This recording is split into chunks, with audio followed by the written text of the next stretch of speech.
ഈശോ മിശിഹായ്ക്ക് സ്തുതിയായിരിക്കട്ടെ. ദൈവത്തെ സ്നേഹിക്കുന്നവർക്ക്, അവിടുത്തെ പദ്ധതി അനുസരിച്ച് വിളിക്കപ്പെട്ടവർക്ക് അവിടുന്ന് സകലവും നന്മയ്ക്കായി പരിണമിപ്പിക്കുന്നു. റോമ 8:28. പ്രിയമുള്ളവരെ, കുറേ വർഷങ്ങൾക്ക് മുൻപ് എൻ്റെ ക്ലാസ്സിൽ ഒരു കുട്ടി തോറ്റിട്ട് ഇരുന്ന് പഠിക്കുന്നുണ്ടായിരുന്നു. പല ക്ലാസ്സുകളിലും തോറ്റു പഠിച്ചിട്ടാണ് അവൻ 9ാം ക്ലാസ്സിലെത്തിയത്. എന്നാൽ സാമ്പത്തികമായി ഉയർന്ന നിലവാരമുള്ള ഒരു കുടുംബത്തിലെ കുട്ടിയായിരുന്നു.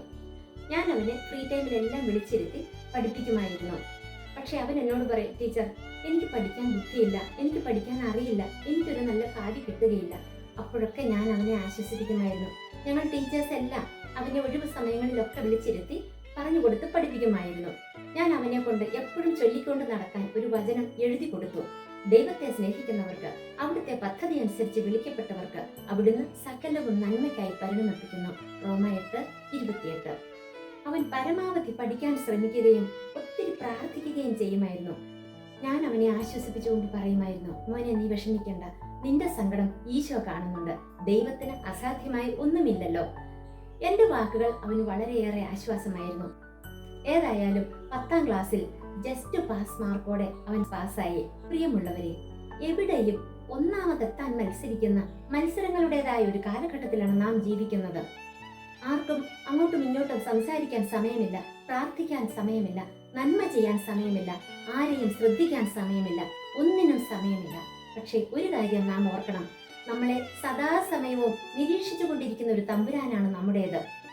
വചനം പറയുന്നു, കർത്താവിന്റെ കണ്ണുകൾ നീതിമാന്മാരുടെ നേരെയും അവിടുത്തെ കാതുകൾ അവരുടെ പ്രാർത്ഥനകൾക്ക് നേരെയും തുറന്നിരിക്കുന്നു. 1 പത്രോസ് 3:12. നമ്മുടെ പദവിയോ ജോലിയോ ക്വാളിഫിക്കേഷനോ സാമ്പത്തിക സ്ഥിതിയോ ഒന്നുമല്ല തമ്പുരാൻ നോക്കുന്നത്. ഹൃദയം നുറങ്ങിയവർക്ക് കർത്താവ് സമീപസ്ഥനാണ്, മനമുരുകിയവരെ അവിടുന്ന് രക്ഷിക്കുന്നു. സങ്കീർത്തനം 34:7. നമുക്ക് ചെയ്യാൻ പറ്റുന്നത്ര നന്മ ചെയ്തുകൊണ്ട്, ദൈവത്തെ സ്നേഹിച്ചും നന്ദി പറഞ്ഞും കൊണ്ട്, കർത്താവിൽ വിശ്വാസം അർപ്പിച്ചുകൊണ്ട് ജീവിച്ചാൽ അവിടുന്ന് നമ്മുടെ കാര്യം നോക്കിക്കൊള്ളും. വചനമാണിത്. നമ്മെ ഏൽപ്പിച്ച ജോലി നാം ആയിരിക്കുന്ന അവസ്ഥയിൽ നിന്നുകൊണ്ട് ഏറ്റവും ആത്മാർത്ഥമായി ചെയ്യുക. ഓരോരുത്തരുടെയും പ്രവൃത്തിക്ക് തക്ക പ്രതിഫലം ദൈവം തരും. എല്ലാ ക്ലാസ്സിലും A+ തന്നെ കിട്ടിയെന്ന് കരുതി ജീവിതത്തിൽ വിജയിക്കണമെന്നില്ല. എല്ലാ ക്ലാസ്സിലും തോറ്റുപോയി എന്ന് വിചാരിച്ച് ജീവിതത്തിൽ പരാജയപ്പെടണമെന്നുമില്ല. ദൈവമാണ് വിധിയാളൻ. കുറെ വർഷങ്ങൾക്ക് ശേഷം ഈ കുട്ടി ഞങ്ങളെ കാണാനായി വന്നു. അവൻ ഹോട്ടൽ മാനേജ്മെന്റ് കഴിഞ്ഞ് അമേരിക്കയിൽ ജോലി ചെയ്യുകയാണ്. വളരെ സന്തോഷമായി അവൻ ജീവിക്കുന്നു. ദൈവം അവനെ ഉയർത്തി. പ്രിയമുള്ളവരെ, അതുകൊണ്ടാണ് വചനം ഇങ്ങനെ പറയുന്നത്, ദൈവത്തെ സ്നേഹിക്കുന്നവർക്ക്, അവിടുത്തെ പദ്ധതി അനുസരിച്ച് വിളിക്കപ്പെട്ടവർക്ക് അവിടുന്ന് സകലവും നന്മയ്ക്കായി പരിണമിപ്പിക്കുന്നു. ആമേൻ.